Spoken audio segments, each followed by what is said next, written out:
Professeur Van den Broek, bonjour. Merci infiniment de nous rejoindre pour cette entrevue, pour votre dernier livre dont on va parler. Une petite présentation avant. Vous êtes docteur en sciences de l'éducation, professeur en pédagogie de la famille, département du travail social et de la pédagogie sociale à l'Université de Gand, en Belgique. Vous êtes auteur, évidemment, un livre qui est sorti en 2024. Être parent dans notre monde néolibéral aux éditions RS dans la collection 1001 bébés. Vous êtes auteur, j'en parlerai et je mettrai également toutes les références de vos livres, d'un formidable livre aussi sur la diversité, hein, éduquer les enfants à la diversité, que j'ai beaucoup apprécié. Donc je mettrai pour nos auditeurs toutes les références, y compris celle aussi d'un article, on aura peut-être d'un livre, pardon, sorti en 2022 à Routledge. Moi, je l'ai traduit en français parce que mon accent anglais n'est pas très bon, mais qui parle de la démarchandisation de l'éducation de la petite enfance. Et vous parlez, vous invitez à résister au néolibéralisme. Donc voilà, je vais mettre toutes les références. Professeur Van den Broek, merci beaucoup. J'ai particulièrement aimé ce livre-là qui vient de sortir. On va rentrer dans le vif du sujet. Dès le départ, vous vous questionnez sur ces parents qui, ultra conseillés, avisés, pouvant bénéficier de tant de programmes de parentalité, sont pourtant tellement épuisés et n'ont jamais été aussi à bout finalement de cette parentalité. Et vous commencez très justement dans le début de votre livre en nous parlant d'une petite histoire des livres pour les parents. Mhm. Dites-nous un petit peu ce qu'il en est et ce que vous avez découvert au fil de cette histoire. Voilà, quand on étudie l'histoire des conseils aux parents, hein, tels qu'ils sont adressés dans les livres depuis le 19e siècle, fin du 19e siècle à nos jours, on voit que les conseils que donnent les experts, toujours, disons, légitimés par une science, euh, que ces conseils changent de temps en temps, hein. Euh, il y a des périodes où c'est surtout l'amour maternel qui est mis en exergue. Et puis, par exemple, entre les deux guerres, entre la Première et la Deuxième Guerre mondiale, le ton change complètement et les conseils envers les parents sont d'une sévérité. euh, Ça s'appelle le feeding by the clock, hein. Il faut nourrir l'enfant selon, avec l'horloge en main.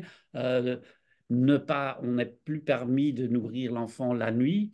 Euh, et puis après la Deuxième Guerre mondiale, le ton change à nouveau. Il faut suivre le rythme de l'enfant. C'est la période de l'attachement, de l'amour maternel, etc. Donc, enfin, je ne vais pas entrer dans les détails, mais ce qu'on constate, c'est que ce qu'est le meilleur intérêt de l'enfant change de temps en temps et que ces changements ne peuvent être compris que en prenant compte du contexte politique, économique et social qui les entoure, hein.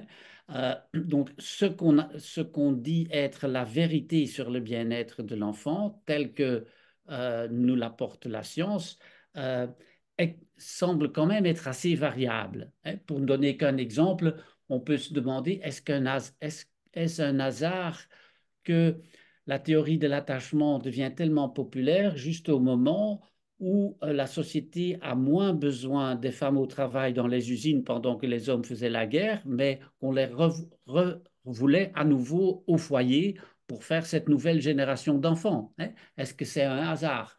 Probablement pas. Euh, et de même, on peut se demander, est-ce que c'est un hasard qu'aujourd'hui, on a tellement euh, de stress sur le développement des enfants, ce que j'appelle dans le livre les Jeux olympiques de l'enfant, hein. Oui. Euh, le plus vite possible atteindre ces échelons, euh, et que les conseils sont de plus en plus sur euh, comment le parent est responsable du développement le plus vite possible de son enfant avec une utilisation des neurosciences, euh, d'une popularisation des neurosciences, soyons Oui. clairs. Euh, et donc, ce que je veux dire, c'est qu'il faut comprendre le contexte politique et économique pour comprendre pourquoi les conseils à la mode sont tels qu'elles sont.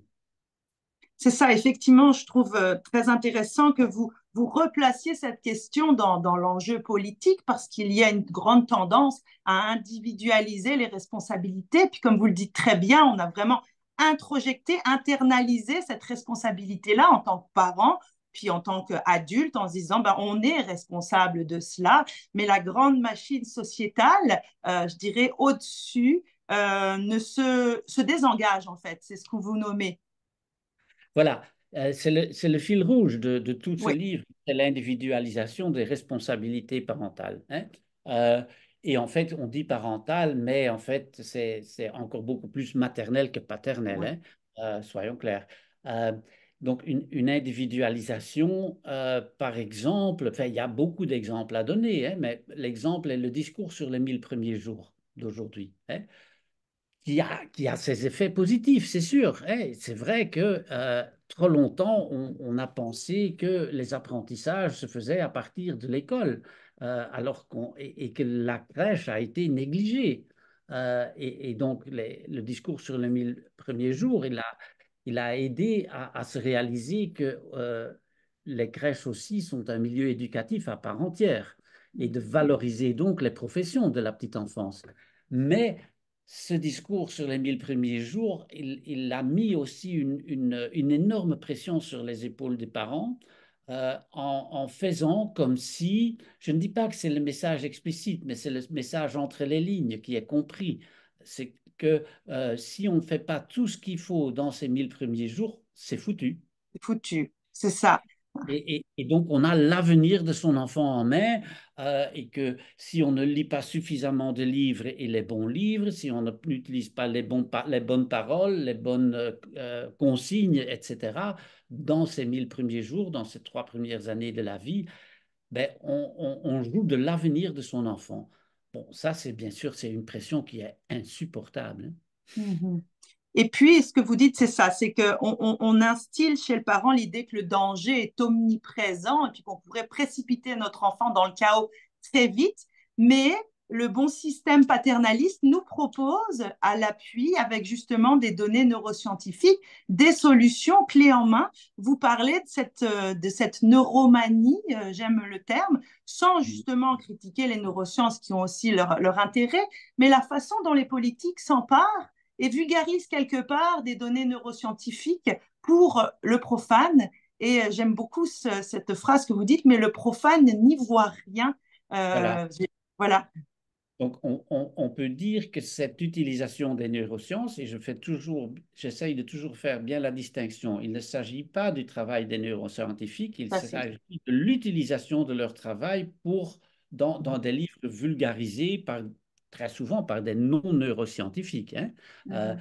donc, l'utilisation de cette neuroscience ajoute une couche d'incompétence aux parents, hein. Parce que on parle maintenant du développement du cerveau, et ça, c'est ce que le profane ne peut pas voir. On a besoin de l'expert pour nous expliquer ce qui se passe dans la tête de notre bébé, hein. Et, à vrai dire, soyons sérieux, il n'y a pas de conseil dans ce créneau d'utilisation de neurosciences, des choses qu'on ne savait pas depuis longtemps, hein. Non. Récemment, la BBC a lancé une campagne pour dire qu'il faut donner des câlins à son enfant parce que c'est bien pour le développement de son cerveau. Ben, qu'on peut donner des câlins à son enfant et que c'est bien pour qu'on s'entend bien quand on le fait, on le savait, hein. On n'avait pas besoin des neurosciences pour nous le dire. On a eu la même chose récemment sur le fait que la Société canadienne des pédiatres a validé, donné probante à l'appui, l'importance du jeu risqué et du jeu en nature pour les enfants, justement. Donc, on est tout à fait là-dedans. Donc, dans cette un petit peu de cette folie neuromaniaque, vous parlez aussi oui, des sciences qui donnent forme au discours finalement pour les parents et parler aussi également de l'enfance en termes de capital humain dans justement une dimension toujours plus économique de la façon dont on élève nos enfants. Pourriez-vous nous éclairer? Voilà, donc j'ai dit au début de notre entretien que les conseils aux parents, il faut les comprendre dans leur contexte économique, social et politique, etc.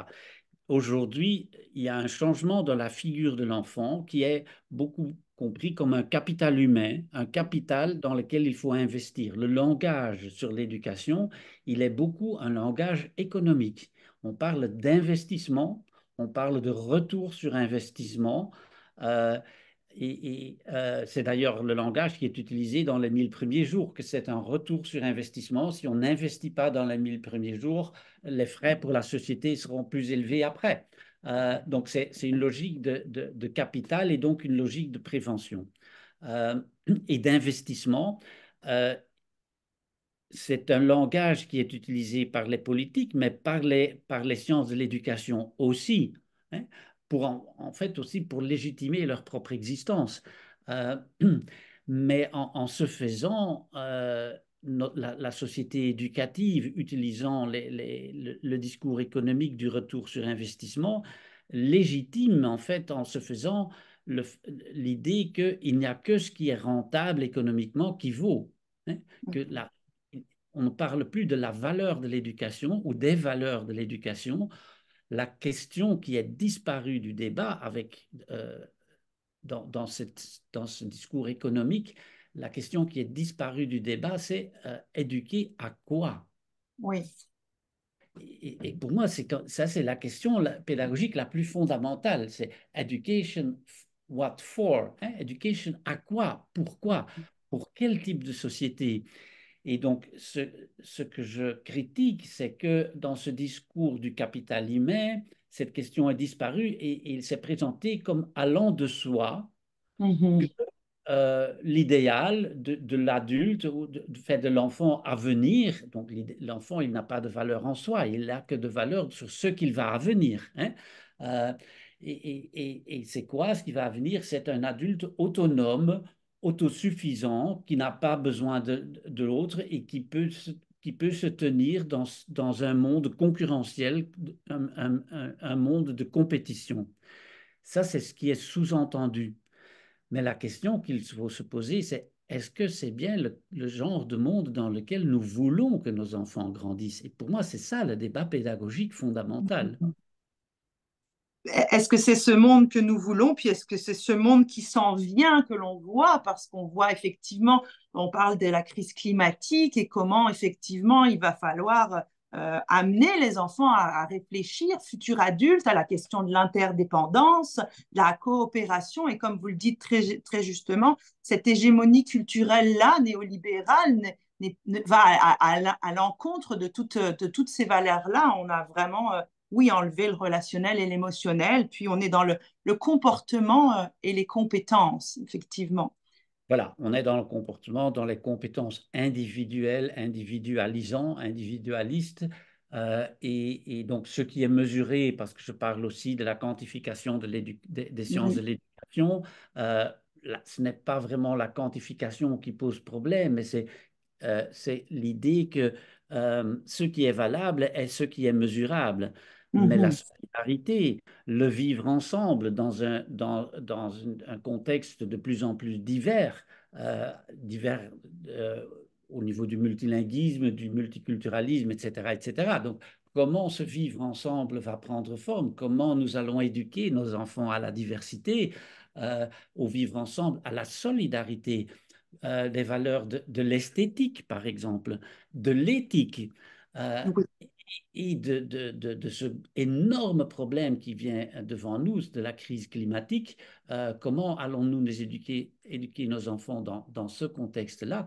Ben, ça disparaît de l'image quand l'image devient de plus en plus quantifiée parce que ce sont des choses qui sont difficilement quantifiables.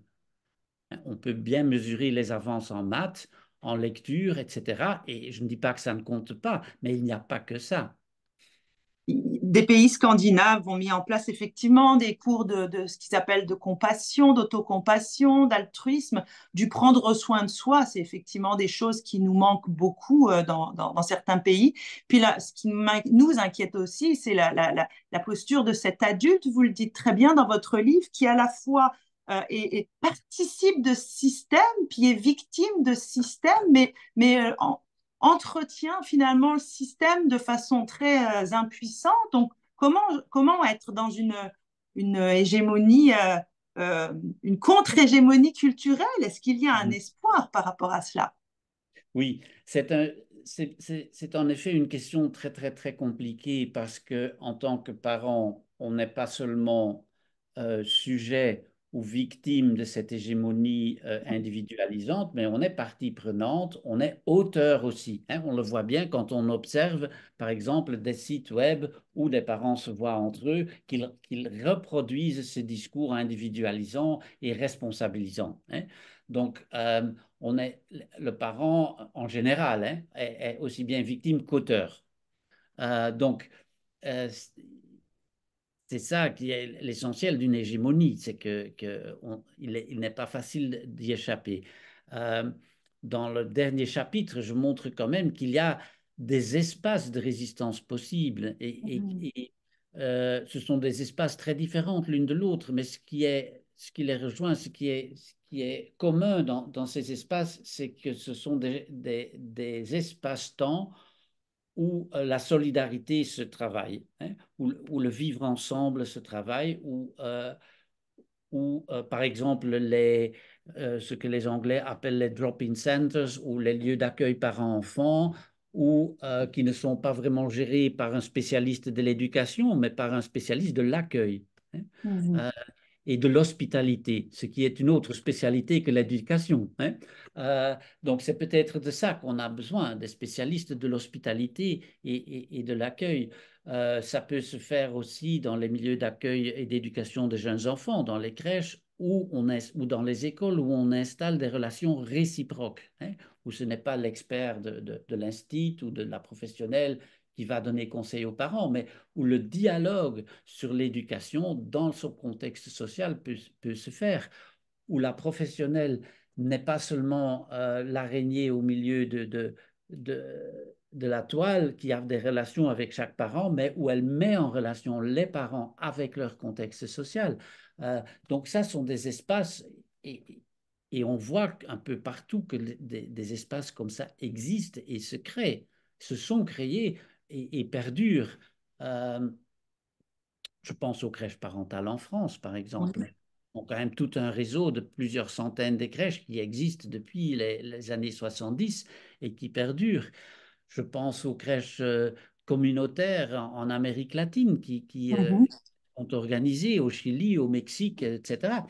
Euh, je pense, il y a aux crèches ou aux milieux d'accueil et écoles maternelles dans les villes du nord de l'Italie, hein, à Reggio Emilia, à Modena, à Ferrara, à Bologna, où c'est une histoire intéressante. Après la Deuxième Guerre mondiale, après le fascisme, qui est un peu, hein, euh, les communautés se sont dit, mais se sont posé cette question fondamentale, education what for? Hein, l'éducation à quoi? Quel type de société voulons-nous? Nous voulons plus d'une éducation de l'État, puisque ça a été le fascisme. Mais nous ne voulons pas que l'éducation soit privée, parce que ça, c'était l'Église. L'Église, elle était du côté du fascisme, dans beaucoup de villes. Donc, c'est quoi si l'éducation appartient au peuple, mais pas aux individus? C'est quoi ils ont un mot pour ça, la gestione sociale, hein, la gestion sociale de l'éducation des jeunes enfants, où il faut reconstruire une culture de l'enfance qui appartient aux communautés. Et donc, c'est difficile à expliquer, mais quand on va voir les milieux d'accueil ou les écoles maternelles à Pistoia, à Modena, à Ferrara, à Reggio Emilia, elles font partie d'une culture de l'enfance et de l'éducation qui appartient à la communauté entière, où toutes les générations participent. Donc, il y a des exemples que des alternatives existent. C'est très rassurant de l'entendre, mais j'aime beaucoup cette idée de la culture de l'enfance et je trouve que c'est vraiment ce qu'on perd, c'est qu'on ne sait plus ce qu'est un enfant, ce dont il a besoin, quels sont les besoins fondamentaux. On est dans quelque chose d'extrêmement mécanique. Vous parlez d'une vision caricaturale de l'enfance, très adulto-centrée. Donc, c'est revenir à cette culture de l'enfance. Donc, ce que j'entends finalement, c'est que plutôt que de proposer une contre-hégémonie qui viendrait comme détruire celle actuelle qui ne se détruira jamais en 100 ans, tel un phénix, je ne crois pas que ça marchera comme ça, mais c'est de créer en local des initiatives qui feront des petits et puis qui vont redonner finalement le sens de ce qu'est l'enfance, puis de cette culture de l'enfance. Voilà.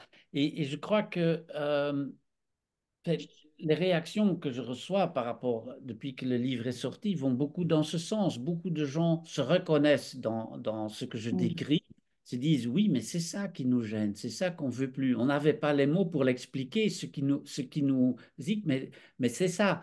Et donc, c'est ça que nous devons essayer de faire, c'est créer des espaces où on se rencontre et où on discute de ces choses et où il n'y a pas d'alternative toute faite ou de contre-hégémonie. Comme vous Ouais, dites, les espaces de résistance seront locaux. euh, et c'est dans le local, dans l'immédiat, qu'on peut se reconstruire des responsabilités partagées.